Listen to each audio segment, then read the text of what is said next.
Welcome back to the Real Estate Rat Pack Radio Show with Chris, Joe, and Rob. The crew is taking your calls, so dial in at 1-800-808-5548. And welcome back. There's a party going on in the background. We're having a party in this house right now. You start talking about pools, which inevitably leads to talking about outdoor parties and all that sort of thing. And all the decks. We were already, having waterfalls and margaritas and everything else were in the background here. So, speaking of sponsors, we have a great sponsor on our radio show. It's Capital Title of Texas. Heck yeah. And one of the things that we do with Capital Title, we tell them all the time, hey, bring on some experts in the field, mainly bring on people you like to do business with. They're the best about inviting people on. They are. And let me tell you, we have one of the premier escrow officers in Capital Title here. Woohoo. Not only is she great, but she will close you anywhere, anytime. I hate to say that, but it's true. She'll close you anywhere, anytime. She's always over at my office closing. Marcy Abbas. Marcy, say hello. You do. You have a key to my office. That is true. Good morning, everyone.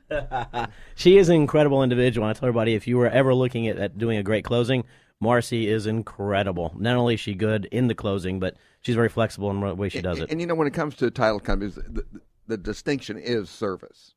It really is, because it's the price is set by the state. Escrow fees may vary a little bit, but it's the service. And then when you get great service, that's when you want to keep going back to that. And an individual who can speak a lot about that service and a lot about other stuff that we're going to be talking about. Well, hopefully she can talk about it. I would hope so. It's going to be Colleen Pye. I've heard she's done some closings too. I mean, tell you though, she makes real estate easy as pie. Oh, wow. Yes, she really does. And so you want to go ahead and this introduce cheesy her? joke brought to you by the maker. Absolutely. Well, that actually is her. When I spoke to her on the phone, I heard that and I was like, that's actually a great saying right there. But we have Colleen Pye. She is with Remax.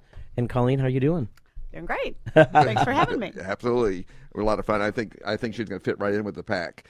Oh, I think she's going to fit absolutely. Partying in the middle of in the middle of the show. Scary but true. True. So, Colleen, what we're talking about today is, do we remodel or do we sell? And so, from the perspective of, you've got somebody that's like, our house isn't fitting our needs anymore. It's not fitting our lifestyles. And when you go talk to them and they're saying, Colleen, we're thinking about remodeling, but we're thinking about selling. I mean, carry on with that conversation, how that looks. It depends on what your life plan is for the next couple years. I plan on living for the next couple of years. Yeah, well, are you retiring? Are you in a 2-story and you don't ever use the upstairs? Why would you remodel your kitchen, if you're not planning on staying there? Do you want to go into over 55 community? All kinds of things come into play, but always before you remodel, I think that you should consult your realtor. So you asked, I think that's, again, always find a professional. Because don't over-improve. Right. We'll talk about that a little bit into a neighborhood. Yes. And of course, Joe, you're running against this. You said that you're worried about putting in a pool and that you're going to be overpriced for the neighborhood. It can happen.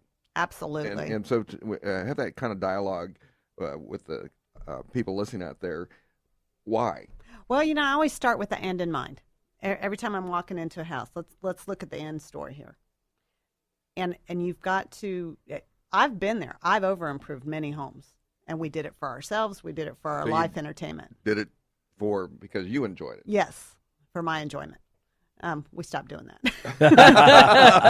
Yeah. Because that's not, although we're in an appreciating market, things like that, but you can go a little crazy, and you've got to start with that end in mind. Don't over-personalize would be my biggest thing, because it's very hard to sell a house that's over-personalized. And one of the things that's happened to me personally, right, is everyone always says this is, well, when you're making an improvement to the home, you're making it for your self-enjoyment.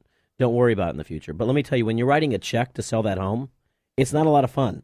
And so people sometimes forget that. They say, okay, it is for my personal enjoyment right now, but you have to have that you have to have that balance, right, Colleen? Oh, well, particularly as it pertains to mortgage. Right.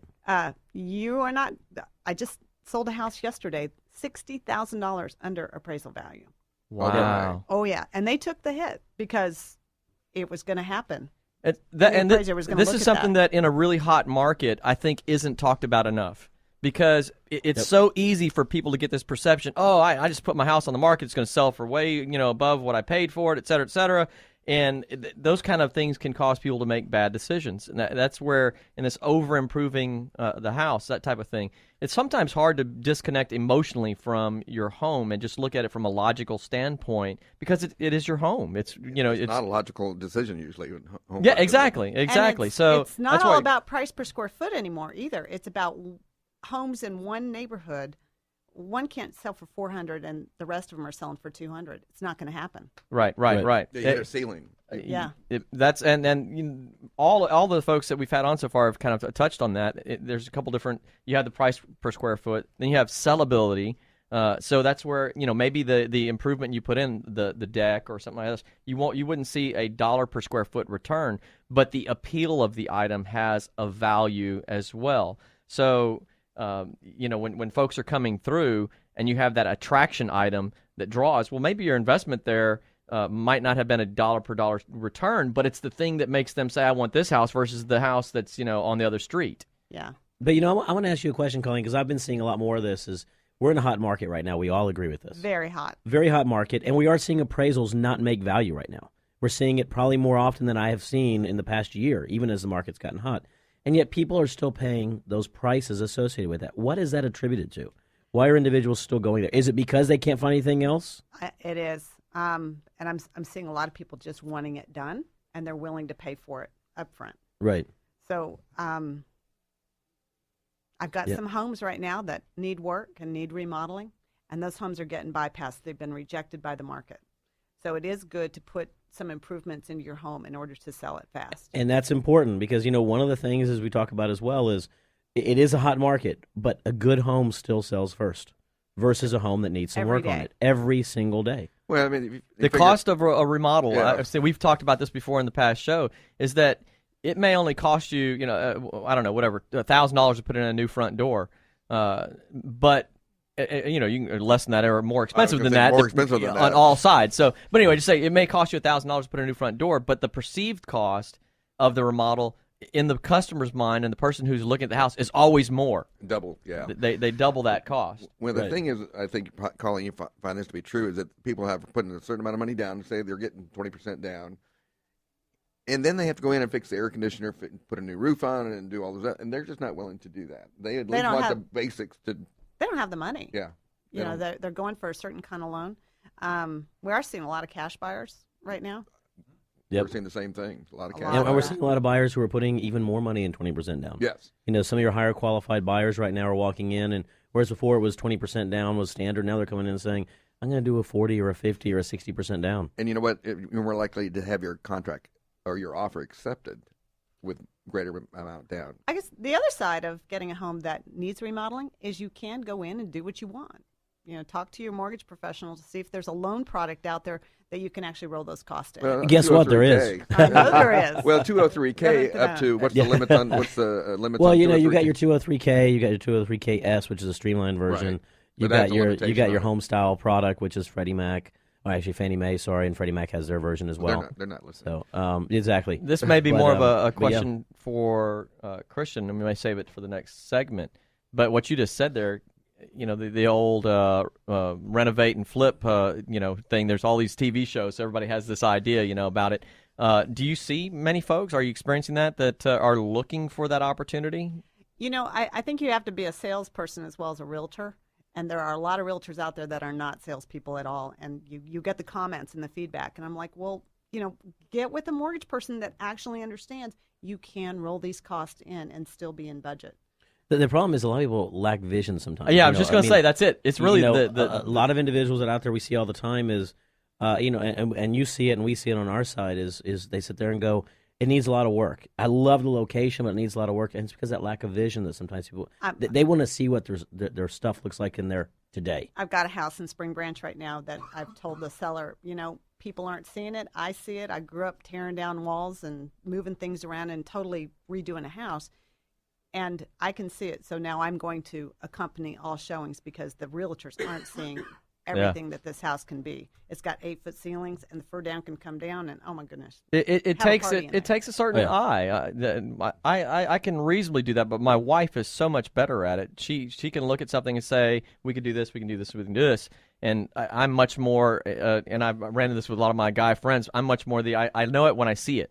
If I have all the pieces there and I can play with the pieces and move them around, the picture here, that kind of thing, I have an eye for that. But if I don't have it at all, I don't have a eye for seeing that kind of thing. And so I can think, relate to that. Like Christian does, I'm very three-dimensional thinking. I can build something, and I've been caught in Home Depot just looking at things for hours. How about putting together patio sets? Yeah, I'm really good at putting together patio sets. Okay, cool deal. And pergolas, which I did the week before. So, you did a pergola with construction. some of these older homes and stuff, you've got to have that vision to get it to the modern. Absolutely. To the modern look. It's hard to do. Of course, some things you don't know whether or not it's a load-bearing wall and things like that. So, moving a wall around, you don't know immediately whether or not that's going to be easy or more difficult. And Christian has a solution for that. So and then getting back to Colleen about the subject that we're talking about, though, is when you engage with a client, obviously, and they're going through and they are evaluating either improving where they have, or looking at selling and moving in a new area. One of the things that we're seeing challenges out there is